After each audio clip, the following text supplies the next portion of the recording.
응시점 소주값의 비밀에 대해서 오늘 밝혀보도록 하겠습니다. 결론적으로 고금리가 고물가를 만든다. 금리가 높아지면은 당연히 수요가 줄어들어서 물가가 하락할 것이라는 기존에 한국은행뿐만 아니고 뭐 연준도 마찬가지입니다. 미국의 그러한 생각들이 모두 다 이제는 잘못돼 가고 있다라고 보시면 될 것 같아요. 자, 10초 광고입니다. 제가 이 침대 매트리스는 매트리스 지퍼가 달린 커버를 반드시 쓰셔야 된다 말씀드렸습니다. 이유가 무엇이냐? 빈대라든가 안에 있는 진드기가 다 죽습니다. 그래서 방수형으로 된 여러분들 아시겠지만 말씀 한번 드렸습니다. 방수형으로 된 지퍼형으로 쓰게 되면은 1년에 한 번만 이거 빨래 하시면 됩니다. 빨래를 왜냐?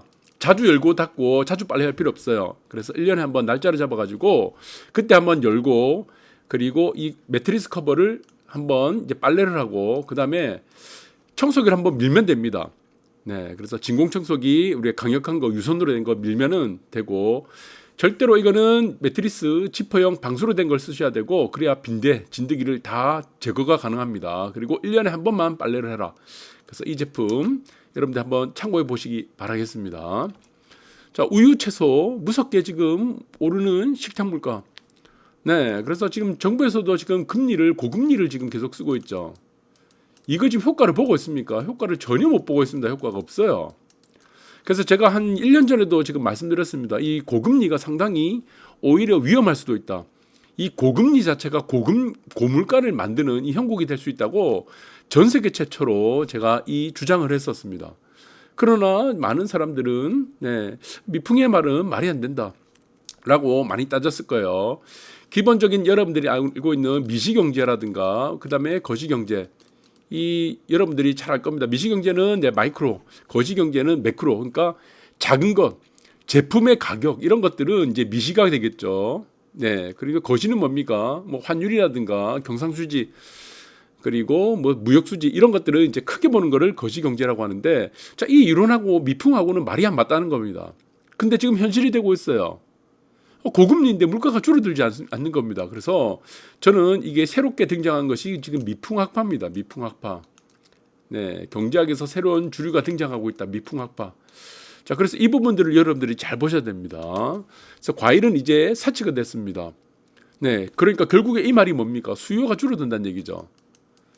자, 수요가 줄어들어요. 수요가 줄어드는데 물가는 또 계속 올라가요.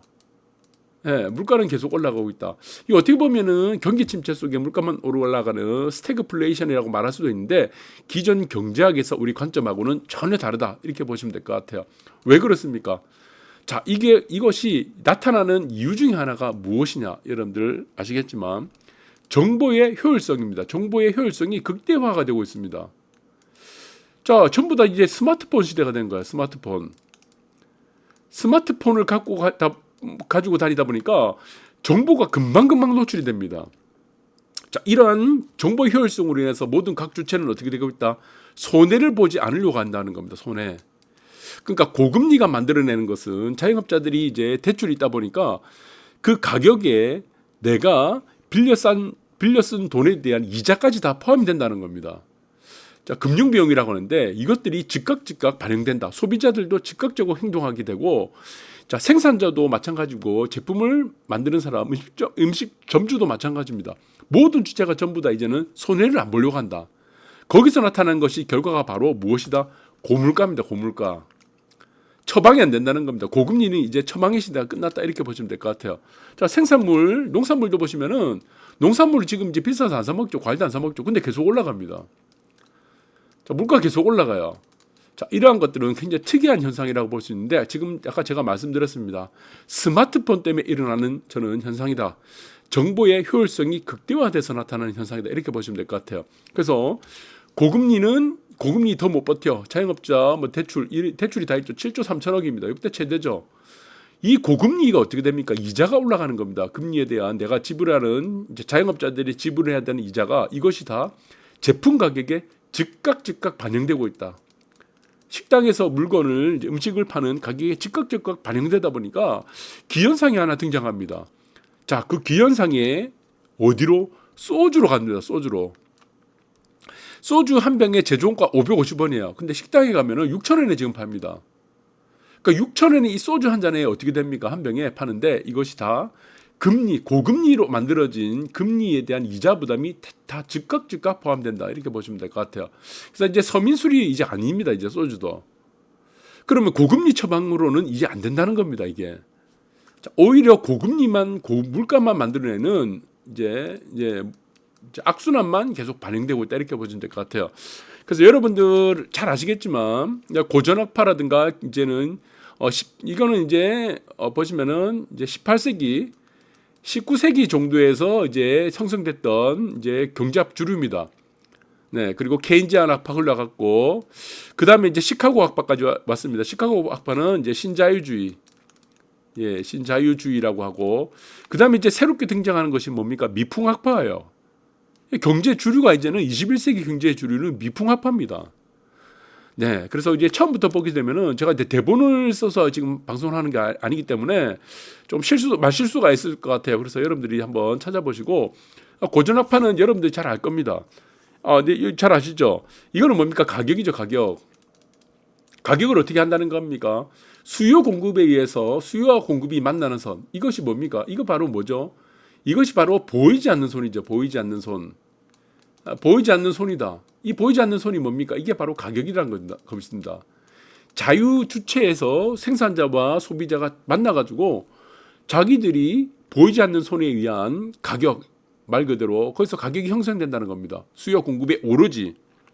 네, 그렇게 형성되는 것이 바로 여러분들이 잘 아시는 이것이 바로 지금 이제 가격이라 보시면 되고, 자 지금 보시면 이거는 이제 애덤 스미스라고 합니다. 애덤 스미스. 여러분들 잘 알 거예요. 애덤 스미스. 이거는 이제 미시적인 관점이죠. 미시적인, 아까도 말씀드렸죠. 가격이, 제품 가격 이런 것들은 다 미시적인 미시 경제라고 보시면 되고, 여기서 이제 고전학파에서 조금 확대된 것이 뭡니까? 네, 이것이 바로 이제 비교 우위가 또 등장하는 겁니다. 비교 우위. 비교 우위. 그러니까 우리나라는 커피 생산 못 해요. 우리나라는 이제 가전제품 만들거나 반도체 만들거나 아니면 자동차 만들거나 이것이 더 유리하고, 아프리카 에티오피아는 커피를 만드는 것이 유리하죠. 그러니까 각 국가마다 유리한 게 있습니다. 생산이 유리한 거. 그게 바로 비교 우위에 따라서 무엇이 발생합니까? 이게 사실 무역이 발생한다는 겁니다. 거시적인 거예요. 자, 이것이 나타난다. 이게 바로 리카도죠. 리카도르에서 리카도라고 하고, 지금 리카도라는 사람이 비교 우위론을 만들었고, 여러분들 또 잘 아시는 존 스튜어트 밀이라는 사람이 있습니다. 밀이라는 사람에 의해서 이게 또 자유주의라는가, 자유주의가 이제 많이 번성을 합니다. 그래서 여러분들 아시겠지만 지금 뭐 이름 뭐죠? 그 마이클 샌델 교수라고 있습니다. 옛날에 보면은 정의란 무엇인가라는 이 책이 있어요. 정의란 무엇인가? 이 마이클 샌델 교수라는 사람이 하버드대 교수인데, 약간 저는 이 책을 다 읽었을 겁니다. 약간 야매성이 약간 좀 있어요. 이분도 뭐 저보다는 훌륭하겠지만. 존 스튜어트 밀이란 이분의 공리주의라든가 자유주의 설명할 때도 이 밀에 대한 설명도 나옵니다. 그래서 이것도 책을 한번 읽어보시면은 약간 야매성이 짙지만 뭐 고정경제까지 읽어주시면 더 좋고, 네, 그래서 밀이란 사람은 여러분들 아시겠지만 여기서는 이제 기회비용이란 것들이 여기서 처음으로 등장합니다. 기회비용. 네, 내가 A를 선택할 것인가 B를 선택할 것인가. A를 선택하면 B에 대한 기회비용을 날리게 될 겁니다. 이것도 이제 이 사람도 이제 19세기 사람이죠. 1800년대 초반에서 한 중후반 정도의 이 사람인데, 이런 것도 이제 고전학파, 이제 기본적인 아주 경제의 기본입니다. 이게 거시경제, 미시경제 아주 기본이라고 보시면 되고, 그 다음 나타났던 주류가 이제 케인지안 학파입니다. 여기서는 이제 케인즈가 등장한 거죠. 대공황이 나타나고 1929년에 대공황이 나타나고, 그때 이거를 이제 보니까 수요 공급 측면에서는 이게 해결이 안 된다는 겁니다. 그래서 어떻게 됩니까? 케인즈가 주장했던 건 뭐죠? 케인지안 학파가 주장한 것이 바로 정부의 역할입니다. 정부의 역할. 정부의 역할을 강조해야 된다. 그래서 땡 공사를 하게 되는 겁니다. 이것이 바로 유효 수요 이론입니다. 유효 수요 이론. 유효한 수요를 만들어내자. 그것이 누가? 정부에서 만들어내자는 겁니다. 자, 그렇게 되면은 이게 선순환이 등장한다는 거다. 선순환. 네, 이제 고용이 이제 일자리를 만드는 거죠. 댐 공사를 하면서 일자리를 만드니까 어떻게 됩니까? 네, 일자리가 생기게 되고, 그 다음에 나타나는 게 이제 월급을 받는 겁니다. 네, 이제 월급을 받게 되고, 월급이 뭡니까? 소득이 발생하는 거죠. 소득이 발생하니까 이제 소비가 증가하는 거예요. 소비가 증가하니까 또 이제 생산이 또 증가하고 결국엔 또 일자리 증가하고 이게 선순환 구조로 계속 돌아간다. 이것들이 이제 나중에 보면은 이제 가속도 이론도 등장합니다. 가속도 이론. 속도가 이제 빨라지는 거예요. 이런 선순환의 속도가 가속도 이론. 네, 이렇게 되고 그래서 여러분들 아시겠지만 지금 이제 케인지안 학파는 주로 정부의 역할을 중시했던 그래서 유효 수요를 만들자라는 부분이고 이 케인지안 학파에서 케인지가 또 만들어내는 것 중에 하나가 경제학은 전부 다 뭐라고 했습니까? 이 반배력 곡선입니다. 그런데 이 케인지가 만들어낸 것 중에 그래프가 이제 L자형이 하나 등장합니다. L자형. 이 L자형이 등장하는 게 무엇입니까? 유동성 함정이죠. 유동성 함정이라고 합니다. 그러니까 유동성 함정이 빠졌다. 이게 대공황 같은 이런 함정에 빠지게 되면은 금리를 아무리 내려도 경제가 살아나지 않습니다. 소비가 수요가 살아나지 않아요. 금리를 내리는 것이 의미가 없다. 그렇기 때문에 어떻게 돼? 정부가 중심이 돼서 수요를 만들어낸다. 유효 수요를 만들어낸다. 일자리를 만들어낸다. 정부 지출을 통해서 이것이 바로 케인지안 학파의 우리가 주류라고 보시면 될 것 같아요. 그 다음에 나타났던 것이 뭡니까? 네, 그 다음에 나타났던 것이 스태그플레이션이 등장합니다. 스태그플레이션. 그러니까 이제 여러분들 지금 이제 기름값이 올라가게 되는 거죠. 그러니까 석유 파동이 나타난답니다. 예. 1, 2차 오일 쇼크가 등장하면서 스태그플레이션이 등장하는데 이것이 정부의 역할로는 이제 케인지안 학파로는 답이 안 나온다는 겁니다. 안 나오죠. 고전 학파도 답이 안 나와요. 그래서 시카고 학파는 무엇을 중시했냐? 시카고 학파는 여러분들 잘 아실 겁니다. 하이에크. 네, 시카고 학파는 그냥 뭐 여러분들 보시면은 신자유주의라고 보시면 될 것 같아요. 일반적인 자유주의는 고전 학파입니다. 신자유주의. 예, 신자유주의라고 그러고 하이에크라든가 아니면 루카스라든가 아니면은 프리드먼, 여러분 잘 알 거예요. 프리드먼 이런 사람들이 주장했던 거다. 그러니까 이 시카고 학파의 개념은 정부의 역할을 중요하지 않다는 겁니다. 정부의 역할을 빼라는 겁니다. 정부를 작게 만들어라는 거다. 시장 자체로의 자유주의를 중시해야 된다. 단기적 처방밖에 안 된다는 겁니다. 그래서 지금은 제가 볼 때는 정부의 역할이 너무 많이 깊어졌어요.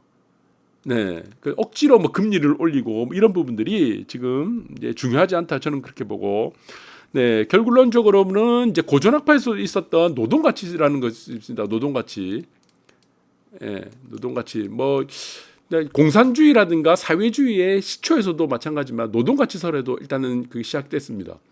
네, 여러분들 잘 아실 거예요. 네, 그리고 지금 이 시카고 학파에서는 이제 신자유주의를 중시하고 네, 이런 부분들이 노동 가치에도 이제 영향을 준다는 겁니다. 네, 자유적인 정부 역할을 뺀 네, 그런 부분들을 통해서 경기를 침체를 탈출했다라고 보시면 되고, 근데 이것도 이제는 답이 안 나옵니다. 왜 답이 안 나옵니까? 이제 전부 다 이제 답이 안 나와. 고전 학파도 답이 안 나고 케인지안 학파 답이 안 나고. 네, 이제 노동가치설의 대표적인 것들은 아까 존 스튜어트 밀이라고 했죠. 거기서 파생된 것이 무엇입니까? 여기서 보면 마르크스 이론이 됩니다. 마르크스 경제학. 이것도 이제 답이 안 나와. 정부의 역할이 가장 중요한 거 뭡니까? 이제 사회주의에서는 정부의 역할 계획경제죠. 그다음 케인지안 학파도 정부 역할인데, 그다음 시카고 학파에서 와서는 신자유주의에서 정부의 역할을 이제 좀 빼자. 네, 그래서 지금 예전에 있었던 영화 배우에 있었던 우리가 뭐 지금 미국 대통령도 있었죠. 닉슨도 있었고 그 이후에 뭐죠? 네, 지금 이제 80년대 냉전 시대 대통령도 마찬가지고 이 신자유주의를 중시했는데 이것도 신자유주의도 이제 답이 안 나온다. 왜 지금 이제 미풍학파가 또 등장하게 됩니까? 그러니까 기존에 있었던 고전학파라든가 케인지안 학파라든가 시카고 학파에서 나타났던 경제적인 기본적인 흐름을 완전히 역행하고 있다는 겁니다. 그때는 사람들이 스마트폰이 없었어요. 지금 90대든 할아버지들도 10대들 아이들도 스마트폰을 갖고 있다 보니까 정보의 효율성이 굉장히 커졌습니다. 정보 효율성이. 즉각 모든 정보들이 다 반영된 겁니다. 그러니까 이 정보의 효율성이 커지게 되면 어떻게 됩니까? 각 주체가 있습니다. 소비자라든가 생산자라든가 아니면 장사를 하신 분들, 거기 음식점에 들어가는 이제 밥을 먹는 사람들도 전부 다 무엇이 됩니까? 이제 손해를 안 보려고 합니다. 손해를. 그러니까 금리적인 부분으로 인해서 어떤 해결을 보겠다는 부분들이 이제 통하지 않는다는 겁니다. 아까도 소주값의 비밀도 제가 말씀드렸어요. 식당에서는 장사가 안 될 거야. 지금 이제 6,000원 하게 되고 지금 물가도 올라가고 이제 금리가 지금 가장 큰 문제죠. 고금리를 이제 소주값에 다 반영을 하게 되고, 그럼 당연히 장사가 안 돼야 되잖아요. 장사 안 돼요. 그럼 이건 어떻겠습니까? 보통 사람들 같은 경우는 뭐 지금 아까 시카고 학파라든가 뭐 친자유주의라든가 아니면은 그 전에 고정 경제에 있어서는 주로 어떻게 행동해야 되는 가 정답입니까? 가격을 낮추는 게 정답이죠. 가격을 낮춰서 그래도 손님들 더 받게 만드는 거. 네, 그러니까 마켓 쉐어를 늘리는 전략으로 써야 되는데 이렇게 안 한다는 겁니다. 식당주의에서도 이렇게 안 해요. 왜? 그렇게 하다 보면은 금리를 해결할 수 없다는 겁니다. 고금리. 나는 이자 부담을 계속 더 내야 되니까. 답이 안 나온다는 겁니다. 소비자들은 또 어떻습니까? 그러니까 각 주체는 무엇이다? 손해를 안 보려고 한다. 정보 효율성이 극대화가 되고 있다는 겁니다. 그래서 여기서 가장 중요한 건 뭡니까? 고금리를 계속 밀어붙이면요, 이 답이 안 나온다. 안 나온다는 겁니다. 자, 이거는 물가도 못 잡습니다. 물가도 못 잡고 경기는 침체하게 되고 침체만 계속 가게 되고 모든 것은 안 된다. 그러니까 아까도 말씀드렸던 L자형이라고 했죠. 처음으로 케인지안 학파에서 만들었던 L자형. 이거를 뭐라고 했죠? 유동성 함정이라고 했죠. 유동성. 그러니까 지금의 유동성 함정을 거꾸로 뒤집은 거예요. 지금은. 뒤집은 겁니다. 금리만 계속 올리니까. 유동성 함정에서는 금리라는 것이 어떻습니까? 내려도 회복이 안 되고. 지금은 어떻게 된다? 네, 거꾸로 된 유동성 함정이다. 금리를 올려도요, 물가가 잡히지 않는 겁니다. 1, 2차 오일 쇼크에서는요, 금리를 올려서 물가 잡았습니다. 잡았죠. 근데 지금은 어떻습니까? 안 된다는 겁니다. 그래서 이런 부분들은 이제 고려를 해야 된다. 그러면 선제적으로 우리가 어떻게 됩니까? 한국이든 미국이든 이제는 미풍학파를 이제 다 받아들일 겁니다. 전 세계가. 오히려 금리를 낮추는 것이 물가를 잡는 일이 된다. 라고 보면 될 것 같다. 그 모든 것들은 무엇이다? 정보의 효율성에 달려있기 때문이다. 모든 각 주체는 이제는 손해를 보려고 하지 않기 때문이다. 그러면은 장사를 하는 사람들은 어떻습니까? 금리가 낮아지면 어떻게 되는 거예요? 제품 가격은 낮춰질 수 있죠. 가격이 낮출 수가 있죠. 금리가 떨어지니까. 내가 보니까 주담대 금리를, 주담대란다. 자영업자들이 지금 돈을 쓰고 있는 겁니다. 돈을 빌려 쓰고 있는데 이자 부담이 낮아지고 있어요. 금리가 떨어지면은. 그러면 아까 소주값도 6,000원까지 되는 것들을 이제 낮출 수 있다는 겁니다. 네, 금리 부담이 작으니까, 이자 비용이 작으니까 낮출 수가 있다는 겁니다. 그래서 결국에는 지금의 고물가를 잡는 방법은 무엇입니까? 네, 모든 주체가 손해를 보려고 하지 않기 때문에 자영업자도 마찬가지다. 금리를 낮춰주면은 각 주체는 무엇이다? 가격은 떨어진다는 겁니다. 물가가 떨어진다는 거예요. 가격이 떨어지고 물가도 떨어질 수가 있다는 것이다. 이 이론이 무엇입니까? 이것이 바로 21세기에 새롭게 등장하는 경제학의 신주류. 네, 이것이 바로 뭡니까? 이게 바로 미풍학파입니다. 미풍학파. 네, 이거 이제 노벨 경제학상 줘야 됩니다. 미풍학파. 그래서 빨리 한국과 미국은 선제적으로 금리를 인하를 해야 된다. 그래야지 물가를 오히려 잡을 수가 있다. 여러분들 반드시 참고하시기 바라겠습니다. 감사합니다.